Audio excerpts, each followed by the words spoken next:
Okay, good morning to you. Good morning. We're really glad to be here and share some information with you. Arlea is going to join me up here after a while in terms of Q&A, and she will be able to answer some of the questions that you have. We're here to talk about how you integrate your lives and our belief in working almost 30 years with very successful people, that a good career and a good personal life go together, and they should not detract from each other. And we absolutely believe that and practice that ourselves and with hundreds, if not thousands, of couples we've worked with over the years. So we're going to give you some information, share some information with you about how those skills work together and how they ought to complement each other. So the key point, first key point I want to make, nothing matters more than the relationships you're able to create and grow personally and professionally. This is a relationship era. The days are over of lone wolves, of people doing things completely on their own. If you can't work with other people and create and grow relationships, you're not going to achieve much in your life, either personally or professionally. But this is not your father's relationship. I want to differentiate here between schmoozing and intimacy. We work with people all the time and they tell us, oh yeah, we have great relationships. We go golfing with people, take them out to dinner, talk about our common interests and think that's a relationship. That's 30,000-foot stuff. We're now talking, because of information, about relationships on a much, much deeper level than we have ever experienced before. We're talking about intimacy in all relationships now, a way of connecting with people very differently. And this is as important in business as it is in your personal life. You have in your handouts there a quiz. We're going to go through this quickly, and on your handout, just circle your response. Okay, so first question. What percentage of marriages experience an affair involving at least one partner? 10%, 25%, 50%, or 75%? 50%. It's a little shocking for some of us who grew up in these very traditional relationships, but it's 50% at this point. That's not a good sign of people working on their relationships or working on themselves. And we'll talk about why people stray and what really causes people to look outside of marriage. It's not what you think it is. You'll be surprised. Okay, in a typical divorce involving an affluent couple, average legal fees for both parties are $500,000, $750,000, $1 million, $2 million. Some of you should have this one nailed.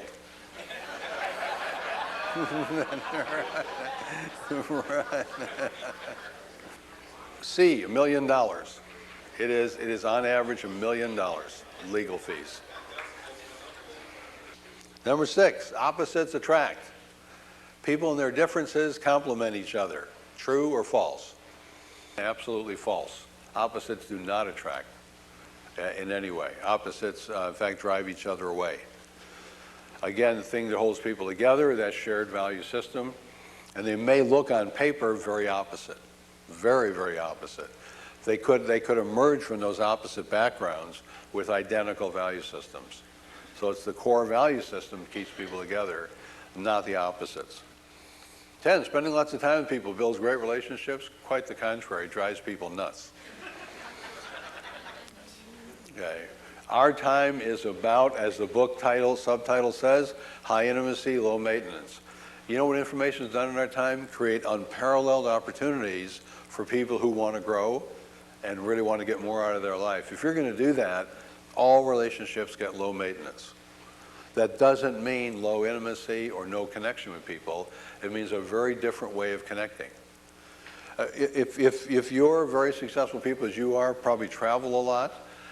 Some of you, I will bet, have friends you see very infrequently, and you connect with them immediately when you see them.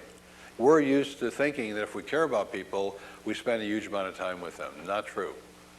If you care about people, you connect with them emotionally at a very deep level very quickly.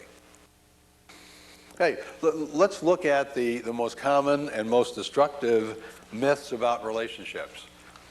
Myth number 1, opposites attract. People and their differences complement each other. I just talked about how that's false, because great relationships require identical core values.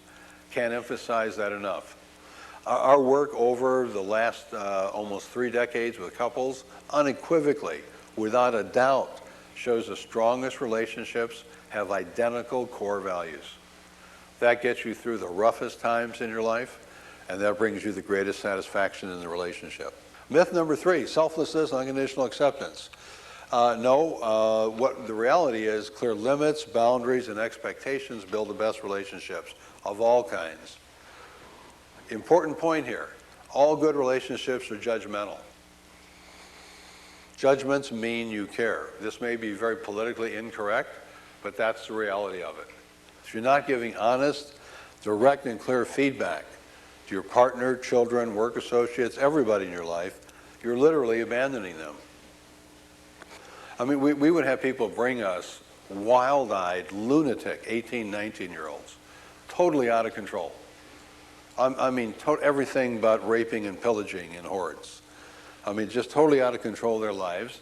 And we'd say, and they'd say, fix them. Here's our lunatic son, by the way, fix him. And how many sessions will it take? Okay? And we'd say, well, how long has Johnny acted this way? Oh, he was nuts at 5 years old. He was screwball goofy then. Did you ever give him any feedback? Did you ever tell him that? Did you ever confront? No, no, no. We don't want to hurt his feelings. We just want to ruin his life.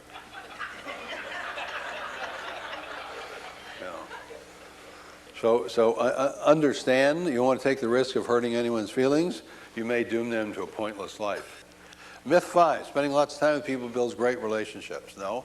Best relationships, again, high intimacy and low maintenance. Closeness is not a function of time allocated. Closeness is created by emotional availability, sharing feelings with people. Key point, stop doing data dumps. Data dumps are when you get together with your spouse, your life partner, another person, and recite the activities of the day. Then they start glazing over and you get pissed off because they're not paying attention. Right? And you know why they're not paying attention? Because they don't care about what you did all day. It's boring. You know? What's interesting is how you feel about what you did all day. Reciting activities is deadly. Absolutely deadly. I don't care. Right? What I care about is how I feel and how you feel. So stop data dumps. We have a whole chapter in the book about this. About how these data dumps are deadly. Share feelings, not activities. Think about this, those of you who have children. What do children get asked when they come home from school? What did you do today? What do they say? Nothing. Okay. Why do they say nothing? Because they aren't interested in what they did. What they're interested in is how they felt at school today. Ask them, how'd you feel about school today? Children talk about how they feel very readily. It's a struggle to get them to talk about what they do because they know it's not very meaningful. They're very intuitive little souls. Love is courage. It's the last line of our book. Because it requires the courage to take yourself on and take the person you care about the most on. That is an act of courage. So for us, love is absolute courage, and it allows you to experience love in the present tense. Okay. Arlia, you want to come up here? Why don't we take a few questions from you? Hi. I'm going to ask a practical question that's going to sound a little facetious, but really is not meant to be.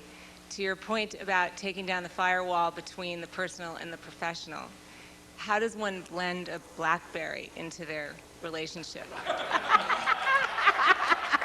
do they blend the BlackBerry?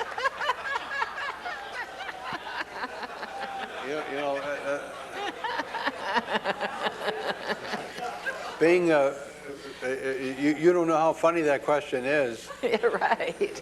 for me because I am a techno illiterate. I'm challenged in that area. My cell phone is a challenge for me. All I can say is that really forces you, all this availability of technology forces you to set limits and be real clear on how much you want intrusion into your life, and how much blending goes over into simply not relating, and being able to take a stand on that and stick up for yourself.